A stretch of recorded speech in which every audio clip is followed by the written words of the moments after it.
ছেলে কানান কিংবা তার স্ত্রী, তারা কিন্তু নূহ আলাইহিস সালামের প্রতি ঈমান আনেনি। তার মানে বাবা নবী হয়ে অনেক সময় ছেলে ঈমান আনতে পারেনি, তার ভাগ্যে সেটা জোটেনি।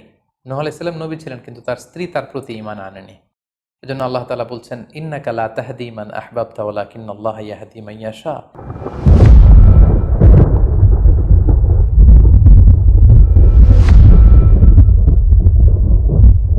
আসসালামু আলাইকুম ওয়া রাহমাতুল্লাহি ওয়া বারাকাতুহু। নাহমাদুহু ওয়া নুসাল্লি আলা রাসূলিহিল কারীম। আম্মা বা'দু ফাআউযু বিল্লাহি মিনাশ শাইতানির রাজীম। বিসমিল্লাহির রহমানির রহিম। নূহ আলাইহিস সালাম আউয়ালু রাসূলিন বুইসা ইলা আহলিল আরদ।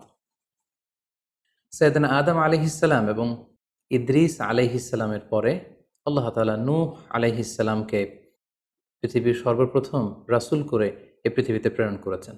এবং আল্লাহ তাআলা ওনাকে বলেছেন আবদান শাকুরা, মানে হচ্ছে অ্যান অবিডিয়েন্ট সার্ভেন্ট অফ আল্লাহ। আল্লাহ তাআলার একজন কৃতজ্ঞ বান্দা হিসেবে আল্লাহ তাআলা কালামুল্লাহ মাজিদে নূহ আলাইহিস সালামকে এই উপাধি দিয়েছিলেন।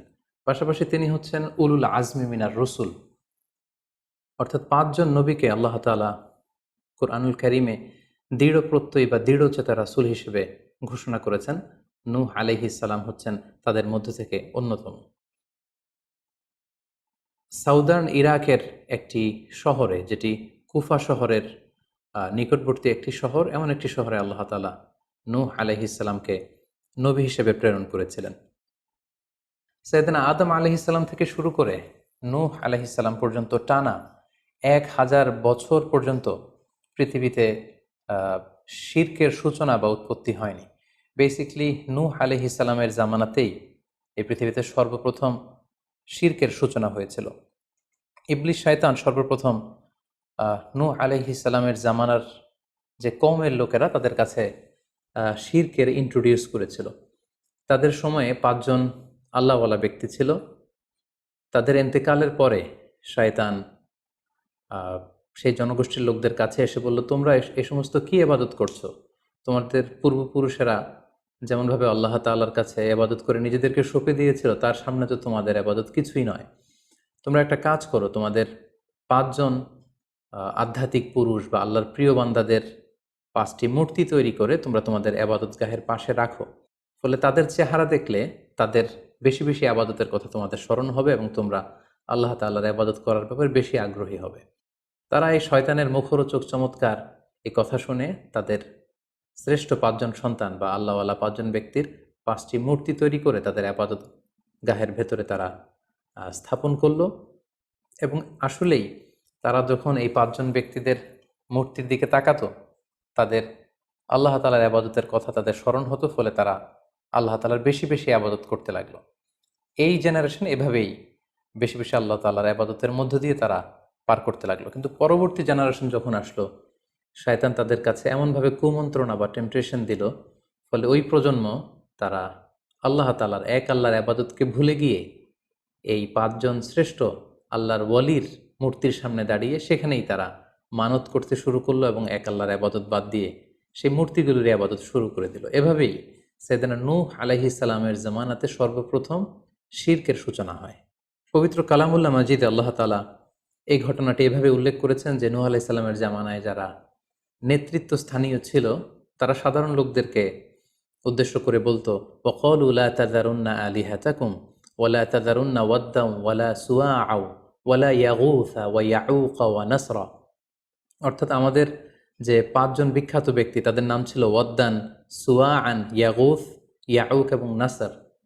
তোমরা এদের ইবাদত ছেড়ে দিও না, বরং তোমরা এদের উপাসনা করতে থাকো।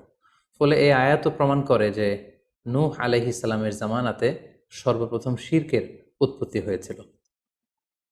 কিন্তু নূহ আলাইহিস সালাম তার জাতিগোষ্ঠীর কাছে এক আল্লাহর দাওয়াত দিয়ে যেতে লাগলেন। তিনি বলতে আরম্ভ করলেন, ইয়া কওমি আবুদুল্লাহ মা লাকুম মিন ইলাহিন গায়রুহু আফালা তাত্তাকুন। হে আমার জাতিগোষ্ঠীর লোকেরা, হে আমার জনগোষ্ঠীর লোকেরা, তোমাদের কি হলো? তোমরা কেন এক আল্লাহর ইবাদত করছো না? তোমরা কি আল্লাহকে ভয় পাও না? এবং তিনি বললেন যে আল্লাহ তাআলা আমাকে তার বাণী বাহক হিসেবে, প্রেরিত রাসূল হিসেবে তোমাদের কাছে পাঠিয়েছেন। এই যে আমি তোমাদেরকে তাওহীদের বা এক আল্লাহর ইবাদতের দিকে দাওয়াত দিচ্ছি, এজন্য তো আমি কোনো পারিশ্রমিক তোমাদের কাছে চাচ্ছি না, বরং তোমরা যেভাবে শিরক করে যাচ্ছ, এক আল্লাহ ছাড়া মূর্তির পূজা করে যাচ্ছ, ইন্নী আখাফু আলাইকুম আযাব ইয়াউমিন আযীম, আমি তোমাদের উপর কঠিনতম আযাব আসার আশঙ্কা করছি। সো তোমরা শিরক ছেড়ে দিয়ে, মূর্তি পূজা ছেড়ে দিয়ে, পৌত্তলিকতা ছেড়ে দিয়ে এক আল্লাহ তাআলার ইবাদতের দিকে ফিরে আসো। নূহ আলাইহিস সালাম যখন তার জাতিগোষ্ঠীর লোকদের কাছে তাওহীদের দাওয়াত বা এক আল্লাহর ইবাদতের দাওয়াত দেয়া শুরু করলেন, তার জাতির লোকেরা, তার কওমের লোকেরা নানা ধরনের টাল বাহানা, অজুহাত এবং বিভিন্ন ধরনের যুক্তি তারা স্থাপন করতে শুরু করলো। তাদের প্রথম যুক্তি ছিল যে, হে নূহ, কেন আমরা তোমার দাওয়াতে সাড়া দেব? কারণ সমাজের নিম্ন শ্রেণীর লোকেরা হচ্ছে তোমার অনুসারী। আরাযিলুনা বাদিয়ার রাই ওমা নারাকা ইত্তাবাআকা ইল্লাল্লাযীনা হুম আরাযিলুনা বাদিয়ার রাই। কারণ আমরা দেখতে পাচ্ছি সমাজের লো ক্লাসের যারা লোকজন, নিম্ন শ্রেণীর লোকজন, নিম্ন পেশার লোকজন, এরাই হচ্ছে তোমার ফলোয়ার। তোমরা আগে এই সমস্ত লোকদেরকে তোমার আশপাশ থেকে সরাও, তখন আমরা তোমার এ দাওয়াতকে গ্রহণ করব। তাদের আরও একটি যুক্তি ছিল যে, তুমি এই নিম্ন শ্রেণীর লোকদেরকে নিয়ে সমাজে ইনফ্লুয়েন্সিয়াল হতে চাচ্ছ। ইয়াতাফাদ্দালু আলাইকুম, এই নূহ হচ্ছে জেলে সমাজ, কৃষক সমাজ, এই সমস্ত নিম্ন শ্রেণীর লোকদেরকে নিয়ে এই সমাজের মধ্যে একটা ইনফ্লুয়েন্স ক্রিয়েট করে সে আমাদের উপর সুপিরিয়র হতে চাইছে। এটা ছিল তাদের আরেকটা যুক্তি। তারা আরও বলতো যে, আগে যদি এই নিম্ন শ্রেণীর লোকদেরকে তোমার কাছ থেকে তুমি তাড়িয়ে দাও, তাহলে আমরা তোমার উপর বিশ্বাস স্থাপন করতে পারি।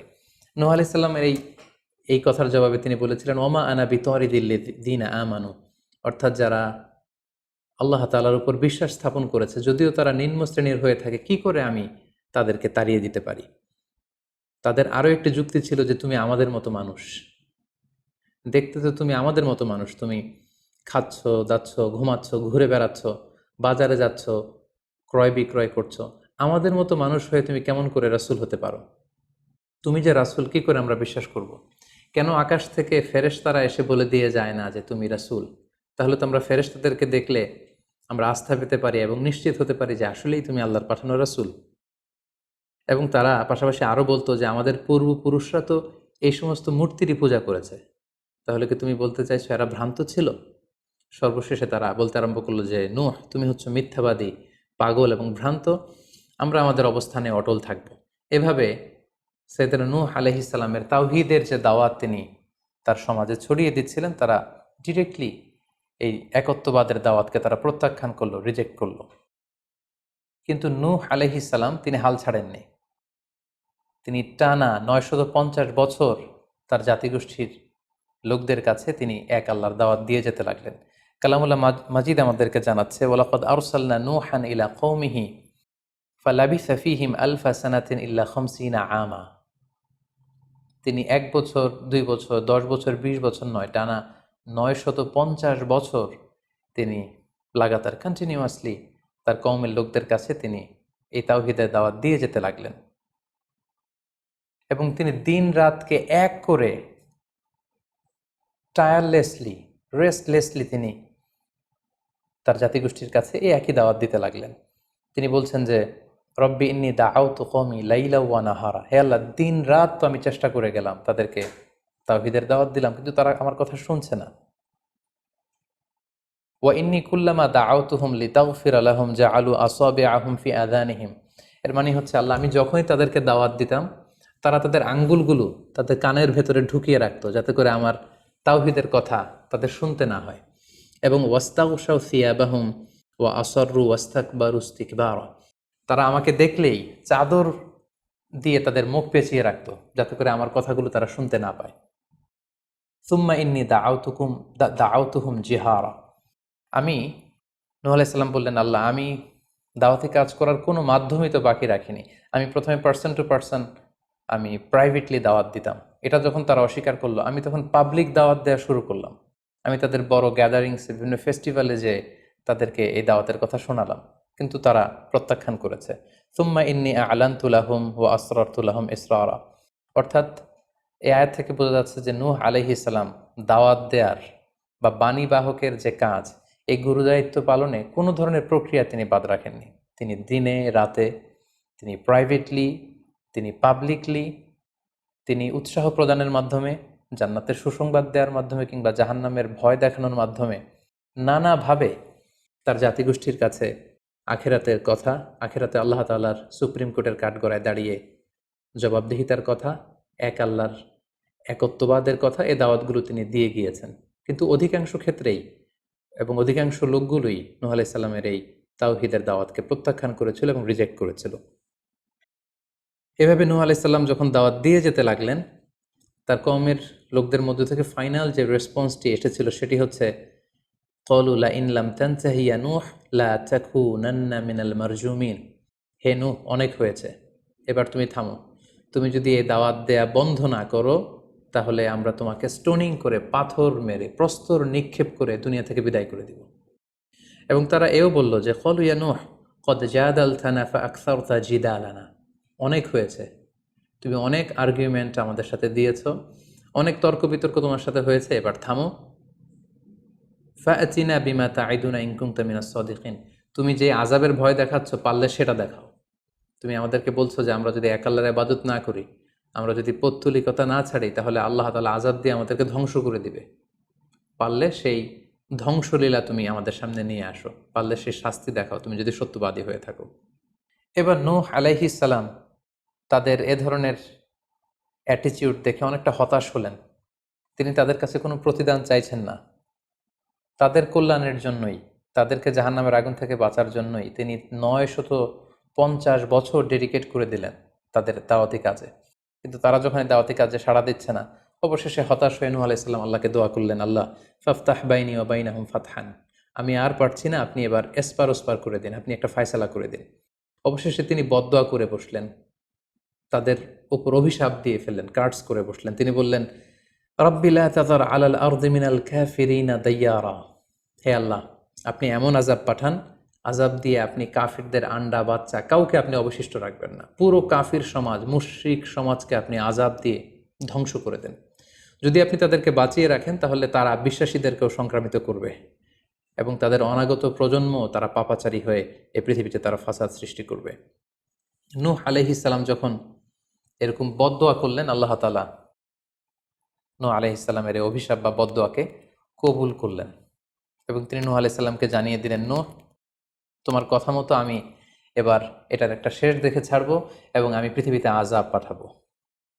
সে আযাবটি হচ্ছে ভয়ঙ্কর ধরনের বন্যা হয়ে যাবে গোটা পৃথিবীতে, মহাপ্লাবন ঘটবে। সো সে প্লাবন থেকে বাঁচার জন্য ওয়াসনাইল ফুলকা বিআইউনিনা ওয়া ওয়াহিনা, অর্থাৎ হে নূহ, তুমি আমার গাইডেন্স বা আমার পাঠানো দিক নির্দেশনা অনুযায়ী তুমি বিশাল একটি নৌকা বানাও বা কিস্তি বানাও বা বিশাল একটি জলতরী বা নৌযান বানাও, যাতে করে এই মহাপ্লাবন থেকে বাঁচার জন্য তুমি বিশ্বাসীদেরকে নিয়ে এই নৌযানে, এই কিস্তিতে, জাহাজে বা এই জলতরীতে, এই নৌকাতে তোমরা আশ্রয় নিতে পারো। আল্লাহ তাআলার পক্ষ থেকে এই আদেশ যখন আসলো, সাইয়েদনা নূহ আলাইহিস সালাম বিশ্বাসীদেরকে নিয়ে বিশাল এক জলতরী বা নৌকা বা বিশাল এক জাহাজ তিনি তৈরি করলেন। নূহ আলাইহিস সালামের কওমের মুশরিক লোকেরা যখন এই জাহাজ বা নৌকা বানাতে দেখলো, তারা হাসাহাসি শুরু করে দিল। কোরআন বলছে, ওয়া কুল্লামা মাররা আলাইহি মালাউম মিন কওমিহি সাখিরু মিন। তারা যখনই নৌকা বানানো, এই কিস্তি বানানো, এই বিশাল জলতরী বানাতে দেখলো, তারা ঠাট্টা বিদ্রুপ করলো। তারা বলল, নূহ, এই মরুভূমির মাঝখানে কোথায় তুমি এই নৌকা চড়াবে? তোমরা যেহেতু নৌকা বানাচ্ছ, পারলে একটা সাগরও বানিয়ে নাও, যাতে করে তোমাদের এই নৌকাকে, এই জাহাজকে তোমরা ভাসাতে পারো। সাইয়েদনা নূহ আলাইহিস সালাম এবং বিশ্বাসীরা আল্লাহ তাআলার উপর অটল থেকে আল্লাহ তাআলার দেয়া দিক নির্দেশনা অনুযায়ী তারা বিশাল নৌকা তৈরি করে ফেললেন। এ পর্যায়ে আল্লাহ তাআলা নূহ আলাইহিস সালামকে জানালেন যে মহাপ্লাবনের জন্য নূহ তুমি অপেক্ষা করতে থাকো এবং এই প্লাবনটা হবে 40 দিন লম্বা, 40 days long, and the entire wall will be drastically flooded.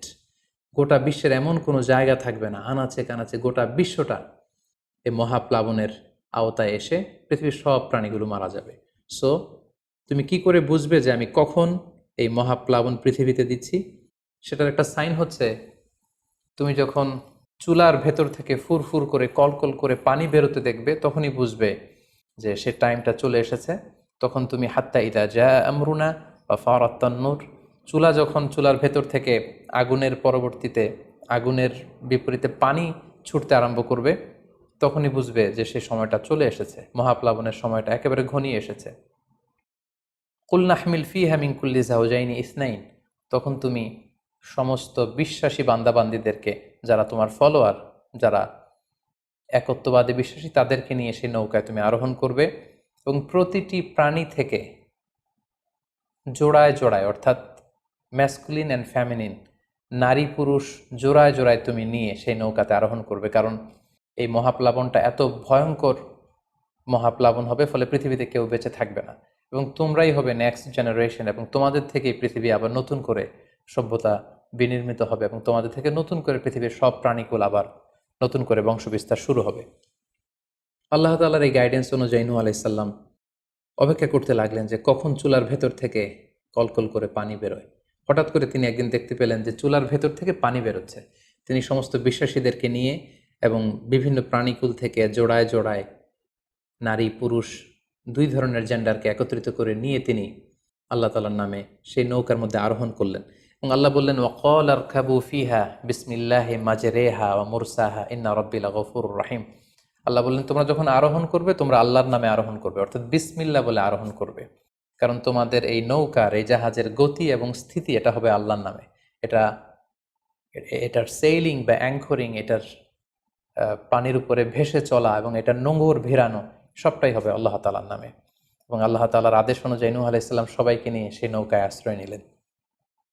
কোরআন আমাদেরকে জানাচ্ছে, ওহিয়া তাজরি বিহিম ফি মাউজিন কাল জিবাল, গোটা বিশ্বব্যাপী এমন ভয়ঙ্করভাবে আকাশ থেকে ঝুম বৃষ্টি নাজিল হলো, জমিন তার ভেতরে থাকা পানিগুলোকে উপরে উদ্গীরণ করে দিতে লাগলো, উপর থেকে পানি, নিচ থেকে পানি, ফলে গোটা বিশ্বে এক মহাপ্লাবনের পরিস্থিতি তৈরি হলো। এবং সেই ভয়ঙ্কর প্লাবনের মধ্যে, সেই ঝড় ঝাপটার মধ্যে, সেই পানির মধ্যে নূহ আলাইহিস সালামের সেই কিস্তি বা সেই জলতরী বা সেই নৌকা ভাসতে লাগলো। কোরআন বলছে যে ফি মাউজিন কাল জিবাল, বিশাল পাহাড় সম ঢেউয়ের মধ্যে নূহ আলাইহিস সালামের তরী আল্লাহর নামে ভাসতে আরম্ভ করলো এবং আল্লাহর নামে নূহ আলাইহিস সালাম সেই তরী ভাসিয়ে দিলেন। মহাপ্লাবনের ঠিক কিছু আগে নূহ আলাইহিস সালাম ওনার ছেলে কানাআনকে আহ্বান করলেন যে, কানাআন, তুমি এই নৌকার মধ্যে আরোহণ করো। আমরা ইতিহাস থেকে আমরা জেনেছি যে নূহ আলাইহিস সালামের 4 জন সন্তান ছিল, হাম, সাম, ইয়াফাস, কানাআন। এই 4 জন সন্তানের মধ্যে 3 জন ঈমান এনেছিল, শুধু কানাআন ছাড়া। নূহ আলাইহিস সালাম কানাআনকে বললেন, কানাআন ইয়া বুনাইয়া ইরকাব মাআনা, হে আমার প্রিয় সন্তান, তুমি নৌকায় ওঠো, আল্লাহর কাছে তওবা করো। কিন্তু কানাআন নূহ আলাইহিস সালামের এই আহ্বানের প্রত্যুত্তরে তিনি বলেছিলেন, আমি নৌকায় উঠবো না, সাআওয়ি ইলা জাবালিন ইয়াসিমুনি মিনাল মা, আমি পাহাড়ের চূড়ায় যেয়ে দাঁড়াবো, পাহাড় আমাকে পানি থেকে বাঁচাবে, কারণ এই বন্যার পানি তো পাহাড় পর্যন্ত পৌঁছতে পারবে না। নূহ আলাইহিস সালাম বললেন, ক্বালা লা আসিমাল ইয়াউমা মিন আমরিল্লাহ ইল্লা মান রাহিম, হে কানাআন, আজকে আল্লাহর এই গজব থেকে, এই আযাব থেকে, এই মহাপ্লাবন থেকে বাঁচানোর কেউ নাই, কেউ তোমাকে বাঁচাতে পারবে না। পাহাড় তোমাকে আজকে সুরক্ষা দিতে পারবে না, বাঁচাতে পারবে না, আজকে বাঁচানোর কেউ নেই, তুমি তাড়াতাড়ি উঠে আসো এখানে। কিন্তু নূহ আলাইহিস সালামের ছেলে কানাআন অস্বীকৃতি জ্ঞাপন করলো। কোরআন বলছে, ওয়াহালা বাইনাহুমাল মাউজু ফাকানা মিনাল মুগরাকিন, বাবা আর ছেলের মধ্যে যখন এ ধরনের কথা চলছিল, হঠাৎ করে বিশাল এক সাগরের ঢেউয়ের ধাক্কা এসে নূহ আলাইহিস সালামের সন্তান কানাআনকে পানির মধ্যে ডুবিয়ে দিল। তাহলে এই আয়াত থেকে বুঝলাম কানাআন যারা ডুবে গিয়েছিল তাদের অন্তর্ভুক্ত হয়েছিল। এবং মজার ব্যাপার হচ্ছে, নূহ আলাইহিস সালামের স্ত্রীও এই মহাপ্লাবন থেকে বাঁচতে পারেনি। সেও ঈমান না আনার কারণে যারা ধ্বংস হয়েছিল, যাদের সলিল সমাধি হয়েছিল মহাপ্লাবনের পানির মধ্যে, নূহ আলাইহিস সালামের স্ত্রীও সেখানে নিহত হয়েছেন। এখন একটি প্রশ্ন এসে দাঁড়ায়, সেটি হচ্ছে যে এটা কি একটা গ্লোবাল ডিজাস্টার ছিল কিনা? এটা কি ইরাকের সেই সাউদার্ন পার্টেই শুধু এই বন্যাটা হয়েছিল, না গোটা বিশ্বব্যাপী হয়েছিল? এ নিয়ে ঐতিহাসিকদের মধ্যে অনেক ধরনের মতামত পাওয়া যায়। তবে একটা বড় সংখ্যক ঐতিহাসিক মুআররিখুন তারা বলেছেন যে ইট ওয়াজ এ গ্লোবাল ডিজাস্টার। এই ফ্লাড, এই বন্যাটা ছিল গোটা বিশ্বব্যাপী।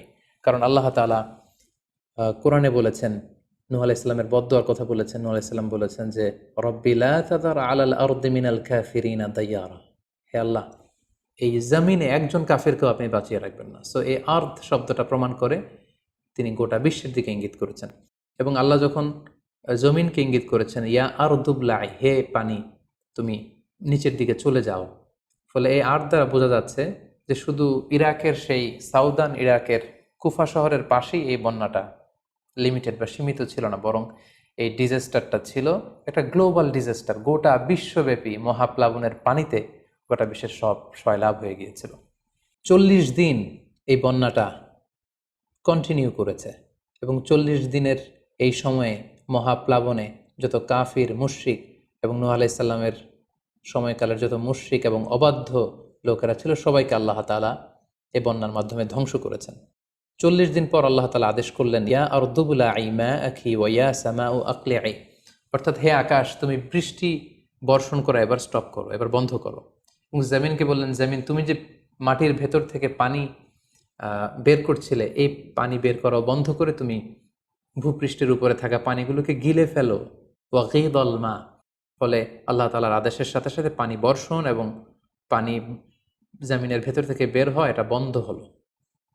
ওয়াস্তাওয়াত আলাল জুদি, নূহ আলাইহিস সালামের এই বিশাল জলতরী বা কিস্তি বা নৌকা জুদি পাহাড়ে যেয়ে থামল। জুদি পাহাড়ে এই তরীর নোঙর ভিড়ল। এখন জুদি পাহাড়টা কোথায়? কিছু কিছু ঐতিহাসিকরা বলেছেন যে ইরাকের মোসেল শহরে একটি বিশাল মাউন্টেন রেঞ্জ রয়েছে, সেই পাহাড়ের একটা অংশের নাম হচ্ছে জুদি পাহাড়। কোনো কোনো ঐতিহাসিকগণ বলেছেন এই জুদি পাহাড়টি আর্মেনিয়াতে অবস্থিত। অনেক ঐতিহাসিকগণ মত প্রকাশ করেছেন যে এটি ইরাকেও নয়, এটি আর্মেনিয়াতেও নয়, বরং এটি তুরস্কের একটি পাহাড়। এবং তারা বিশাল বড় একটি নৌকার খণ্ড দিয়ে ঐতিহাসিকভাবে অনেকেই প্রমাণ করতে চেয়েছেন যে নূহ আলাইহিস সালামের সেই কিস্তির কিছু অংশ আজও সেই পাহাড়ের মধ্যে রয়ে গিয়েছে। সেই জুদি পাহাড়ে যখন এই নৌকাটি ভিড়ল, আল্লাহ তাআলা তখন নূহ আলাইহিস সালামকে আদেশ করলেন, ইহবিত বিসালামিন মিন্না, তুমি এবার শান্তির সাথে সেফলি সাউন্ডলি তুমি এবার সেই জুদি পাহাড়ে তোমরা নামো। ও বারাকাতিন আলাইক, তোমাদের উপর আমার পক্ষ থেকে বারাকা ব্লেসিং থাকবে। ও আলা উম্মামিম মিম্মান মাআক, এবং তোমার সাথে যারাই আছে সবার জন্য আমার পক্ষ থেকে ব্লেসিং থাকবে। এবং এই বিশাল মহাপ্লাবন থেকে যে আমি তোমাদেরকে বাঁচিয়ে দিয়েছি, শুকরিয়া স্বরূপ তোমরা সবাই পড়ো আলহামদুলিল্লাহ। ফাকুলিল হামদুলিল্লাহ। কোরআন বলছে যে তারা সবাই আল্লাহর প্রশংসা করে সেখান থেকে নেমে আসলো এবং নূহ আলাইহিস সালামকে আল্লাহ তাআলা শিখিয়ে দিলেন, নূহ এবার তুমি পড়ো রব্বি আনজিলনি মুনজালান মুবারাকান ওয়া আনতা খায়রুম মুনজিলিন, অর্থাৎ হে আল্লাহ আপনি এমন জায়গায় আমাদেরকে অবতরণ করুন যে জায়গাটা আমাদের জন্য কল্যাণকর, কারণ আপনিই তো উত্তম অবতরণকারী। ফলে নূহ আলাইহিস সালামের সাথে যারা ছিল বিশ্বাসীরা, তারা এবং তার সাথে প্রাণীকুলের মধ্য থেকে যারা ছিল সবাইকে নিয়ে নূহ আলাইহিস সালাম এই জমিনে বন্যা পরবর্তী মহাপ্লাবন পরবর্তী সময়ে তিনি সবাইকে নিয়ে এই জমিনের মধ্যে আবার নেমে আসলেন। ফলে ঠিক ওই সময়টাতে পৃথিবীতে আর কোনো কাফের, কোনো মুশরিক, কোনো পৌত্তলিক ছিল না, বরং তখন এটা ছিল, it was very fresh and pure monotheist generation, একত্ববাদী একটা প্রজন্ম। ফলে এখানে ঠিক ঠিক ওই সময়টাতে পৃথিবীতে আর কোনো কাফির মুশরিক আর ছিল না। আমরা আমাদের আলোচনার শুরুর দিকে বলেছিলাম যে নূহ আলাইহিস সালামের 4 জন ছেলে ছিল, হাম, সাম, ইয়াফাস এবং কানাআন।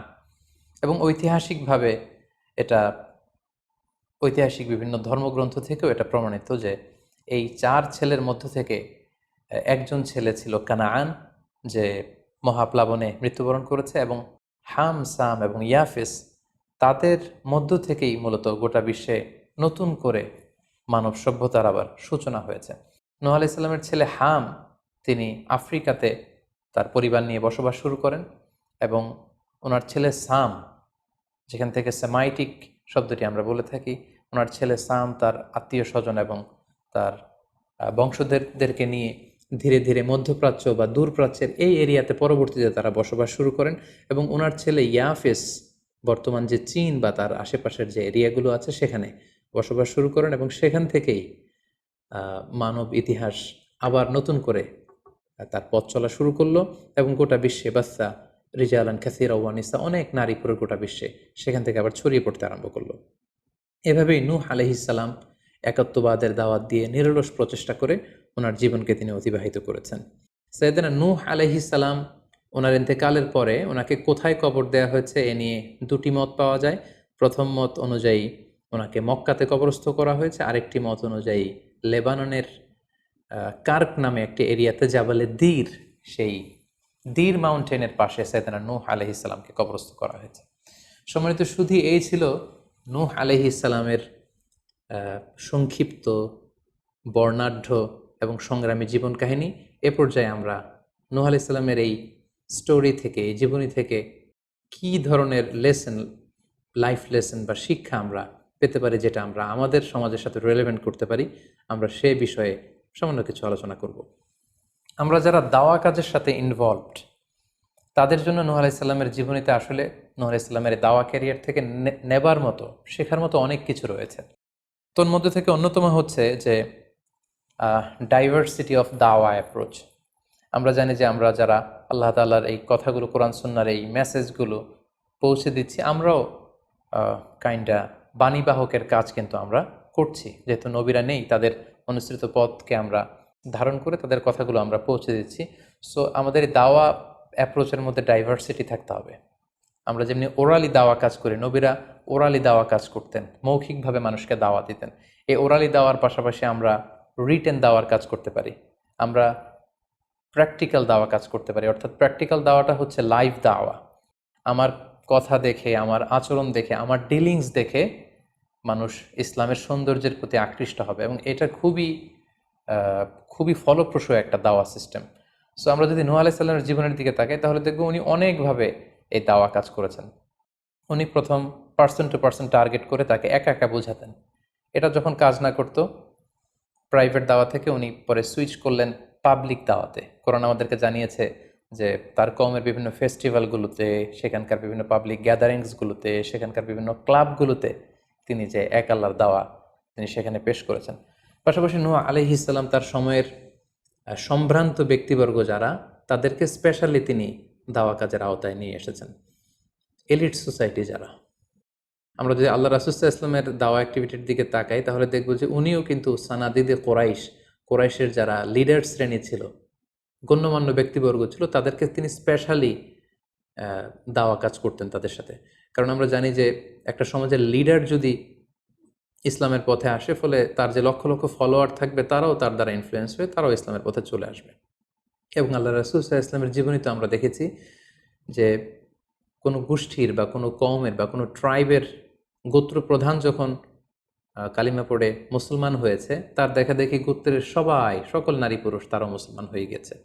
দাওয়া কাজ আঞ্জাম দেওয়ার ক্ষেত্রে যারা এলিট সোসাইটি বা সমাজের গণ্যমান্য ব্যক্তিবর্গ যারা থাকবে, তাদেরকে দাওয়া দেওয়ার ক্ষেত্রে আমাদেরকে স্পেশাল এফোর্ট দিতে হবে। কারণ তাদেরকে যদি আমরা ইসলামের পক্ষে, সত্যের পক্ষে কনভিন্সড করতে পারি, ফলে তারা সমাজের আরও অনেক লোককে ইনফ্লুয়েন্স করে ইসলামের সুশীতল বাণীর ভেতরে নিয়ে আসতে পারবে। তো এর মানে এই নয় যারা নিম্ন শ্রেণীর বা যারা সমাজের মধ্যবিত্ত বা নিম্ন মধ্যবিত্ত যে ফ্যামিলিগুলো রয়েছে বা যে সমস্ত লোকজন রয়েছে, তাদেরকে আমরা গুরুত্ব দিব না, ব্যাপারটি এমন নয়। বরং নূহ আলাইহিস সালামের ঘটনা থেকে আমরা বুঝতে পারছি যে একটা হচ্ছে মাস পিপুলদের জন্য দাওয়া, আর একটি হচ্ছে যারা সমাজের উচ্চ শ্রেণী, তাদের জন্য স্পেশালি কিছু টাইম স্পেন্ড করা, তাদেরকে আলাদাভাবে দাওয়া দেওয়া, এবং অথবা তাদের উপযোগী করে দাওয়া অ্যাক্টিভিটি তাদের কাছে যদি আমরা প্রেজেন্টেশন করতে পারি, তাহলে নিঃসন্দেহে তারাও ইসলামের সৌন্দর্যের দ্বারা আকৃষ্ট হবে। নূহ আলাইহিস সালামের এই জীবন কাহিনী থেকে আমরা আরও একটি বিষয় শিখতে পারি, সেটি হচ্ছে দাওয়া কাজে কখনো হতাশ হওয়া যাবে না, নিরাশ হওয়া যাবে না, এবং হাল ছাড়া যাবে না, বরং ভরসা রাখতে হবে আল্লাহর উপর। কারণ আমরা কয় বছর দাওয়া কাজ করে যাচ্ছি, আমরা কতটুকু এফোর্ট দিয়েছি, আমরা কতটুকু টাইম স্পেন্ড করেছি, আমরা কতটুকু স্যাক্রিফাইস করেছি। আমরা যদি নূহ আলাইহিস সালামের জীবনের দিকে তাকাই, তাহলে দেখব যে তিনি টানা 950 বছর টানা লাগাতার তিনি তার জাতিগোষ্ঠীর কাছে দাওয়াতি কাজ করেছেন, কিন্তু তিনি নিরাশ হননি, হতাশ হননি, হাল ছেড়ে দেননি, তিনি ভরসা রেখেছিলেন আল্লাহ তাআলার উপর। সো আমরা যারা দাওয়া কাজ করছি, আমরা ইনস্ট্যান্ট ফলাফলের জন্য যেন বসে না থাকি, আমরা আমাদের দায়িত্বটুকু পালন করব। নূহ আলাইহিস সালামের এই স্টোরি থেকে আমরা আরও একটি বিষয় শিখতে পারি, সেটা হচ্ছে আমাদের কাজ হচ্ছে ইফোর্ট দেয়া, বাট এটার কমপ্লিশন, এটার রেজাল্ট আসবে আল্লাহ তাআলার পক্ষ থেকে। আরবিতে বলা হয় যে আস-সা'য়ু মিন্না ওয়াল ইতমামু মিনাল্লাহ, প্রচেষ্টা করার মালিক আমরা, সফলতা দেওয়ার মালিক হচ্ছেন আল্লাহ। আমি অনেক দাওয়াতি কাজ করছি, কিন্তু আমার দাওয়াতি কাজে কেউ সাড়া দিচ্ছে না, কেউ রেসপন্স করছে না, আমার দাওয়াতি কাজে কেউ ইসলামের প্রতি আকৃষ্ট হচ্ছে না, ইট ডাজন্ট মিন দ্যাট আমি একজন ব্যর্থ দায়ী, না, এটা কখনোই না। বরং আমি সিনসিয়ারিটির সাথে আমার সর্বোচ্চ প্রচেষ্টাটুকুন আমি করছি কিনা, সেটাই হচ্ছে দেখার বিষয়। আমার কত ফলোয়ার, আমার ডাকে কত মানুষ সাড়া দিল, এটা দেখার বিষয় না, বরং আমি আমার রোলটা প্লে করতে পারছি কিনা সিনসিয়ারিটির সাথে, এটা হচ্ছে দেখার বিষয়। এর কারণ হচ্ছে আল্লাহর হাবিব সাল্লাল্লাহু আলাইহি ওয়াসাল্লাম বলেছেন, কিয়ামতের দিন অনেক নবী দাঁড়াবে যাদের ফলোয়ার হচ্ছে হাতে গোনা অল্প কয়েকজন, মানে অল্প কয়েকজন ঈমান এনেছিল। পৃথিবীতে অনেক নবী ছিল, তারা কিয়ামতের দিন দাঁড়াবে, তার বিশ্বাসী উম্মতের সংখ্যা হচ্ছে মাত্র 2 জন। পৃথিবীতে এরকম অনেক নবী ছিল, কিয়ামতের দিন তিনি দাঁড়াবেন, তার উপর বিশ্বাস এনেছিল মাত্র একজন, মানে নবীও একজন, তার প্রতি ঈমানও এনেছে মাত্র একজন। এমনও অনেক নবী কিয়ামতের দিন আল্লাহ তাআলার দরবারে দাঁড়াবে, যেই নবীর কোনো ফলোয়ার নাই, যেই নবীর কোনো বিশ্বাসী উম্মত নাই, অর্থাৎ নবী শুধু একা, তার সারা জীবনের দাওয়া কাজে কেউ তার ডাকে সাড়া দেয়নি। তার মানে কি তিনি ব্যর্থ? নেভার, কখনো না। তিনি তার দায়িত্বটুকুন পালন করেছেন, এজন্য তিনি আল্লাহ তাআলার দরবারে তিনি সফল।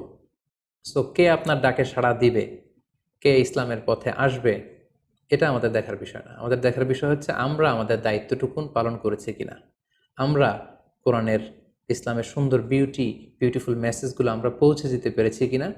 That should be hour concern, সেটাই হচ্ছে আমাদের দায়িত্ব।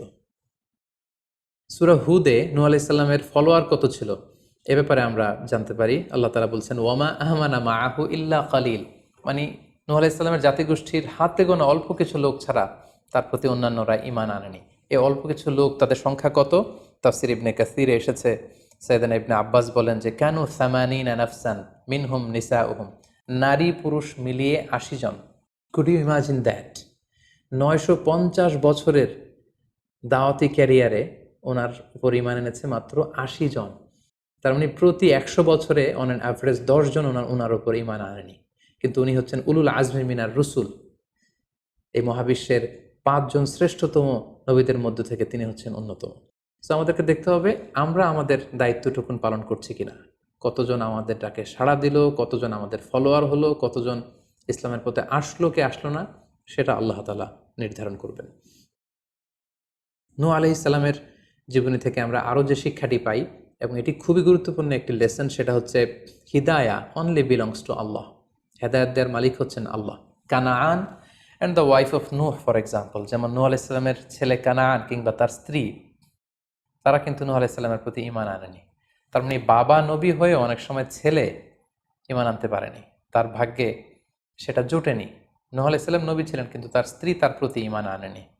এজন্য আল্লাহ তাআলা বলছেন, ইন্নাকা লা তাহদি মান আহবাবতা ওয়ালাকিন্নাল্লাহা ইয়াহদি মান ইয়াশা। হে নবী, আপনি যাকে চান তাকে আপনি হেদায়েত দিতে পারবেন না, কারণ হেদায়েত দেওয়ার মালিক আপনি নন। হেদায়েত দেওয়ার নিরঙ্কুশ একচ্ছত্র ক্ষমতা হচ্ছে শুধুমাত্র কেবলমাত্র আল্লাহ তাআলার হাতে। তিনি যাকে চাইবেন তাকে তিনি হেদায়েত দেন, আমরা চাইলেই কাউকে হেদায়েত দিতে পারবো না। নূহ আলাইহিস সালামের জীবনী থেকে আরও একটি বড় শিক্ষা হচ্ছে যে আল্লাহ তাআলা হুট করেই কাউকে আযাব দেন না বা শাস্তি পাঠান না, বরং আল্লাহ তাআলা বারবার সুযোগ দিয়ে থাকেন। অনেক সুযোগ দেওয়ার পরে, বারবার সুযোগ দেওয়ার পরেও যখন কেউ সত্যের পথে ফিরে আসে না, বরং বারবার তারা অবাধ্যতা, দাম্ভিকতা এবং বাড়াবাড়ি করে, ঠিক তখনই আল্লাহ তাআলা তাদেরকে শাস্তি দেন। আমরা নূহ আলাইহিস সালামের জাতিগোষ্ঠীর দিকে যদি তাকাই, তাহলে দেখব যে তিনি 950 বছর তাদেরকে চান্স দিয়েছেন। এত লম্বা সময় তাদেরকে সুযোগ দেওয়ার পরেও তারা সত্যের পথে ফিরে আসেনি। অতঃপর আল্লাহ তাআলা মহাপ্লাবন দিয়ে পুরো জাতিগোষ্ঠীকে ধ্বংস করে দিয়েছেন। নূহ আলাইহিস সালামের জীবনী থেকে সর্বশেষ যে শিক্ষাটি আমরা পাই, সেটি হচ্ছে সব ধ্বংস নয়। কিছু ধ্বংস আছে যেটা আবার নতুন করে সৃষ্টি করে, অর্থাৎ সৃষ্টির জন্য ধ্বংস। আমরা যদি দেখি যে আল্লাহ তাআলা এমন এক গজব পাঠালেন, এমন এক পানিশমেন্ট দিলেন, এমন এক মহাপ্লাবন দিলেন, যেটা দিয়ে গোটা পৃথিবীবাসীকে তিনি ধ্বংস করেছেন, অল্প কিছু মানুষ ছাড়া। কিন্তু আমরা যদি অন্য দিক থেকে খেয়াল করি, তাহলে দেখব যে এই ধ্বংসটি ধ্বংসের জন্য নয়, এই ধ্বংসটি ছিল নতুন করে সৃষ্টির জন্য। আমরা দেখি যে অনেক এলাকাতে অগ্নিকাণ্ড ঘটে, সেখানে হয়তো বেড়ার ঘর ছিল, টিনের ঘর ছিল, তো অগ্নিকাণ্ড ঘটার পরে সেখানে বিশাল করে বিল্ডিং তৈরি হয়। তার মানে সব ধ্বংসের জন্য নয়, কিছু ধ্বংস আছে সৃষ্টির জন্য। নূহ আলাইহিস সালামের ক্ষেত্রেও এই ধ্বংসের ব্যাপারটি ঠিক এমনই ঘটেছিল। এই ধ্বংসটা শুধু ধ্বংসের জন্য নয়, বরং কাফিরদেরকে, মুশরিকদেরকে ধ্বংস করে দিয়ে নতুন এক একত্ববাদী প্রজন্মের সূচনা যাতে পৃথিবীতে ঘটে, সেজন্য আল্লাহ তাআলা এই ধ্বংসের সূচনা করেছিলেন। আল্লাহ তাআলা আমাদের সবাইকে আম্বিয়া আলাইহিমুসসালামদের অনুসৃত পথে থেকে তাদের মত এবং পথকে বেছে নিয়ে সিরাতুল মুস্তাকিমে পরিচালিত হওয়ার তৌফিক দান করুক। আসসালামু আলাইকুম ওয়া রাহমাতুল্লাহি ওয়া বারাকাতুহু।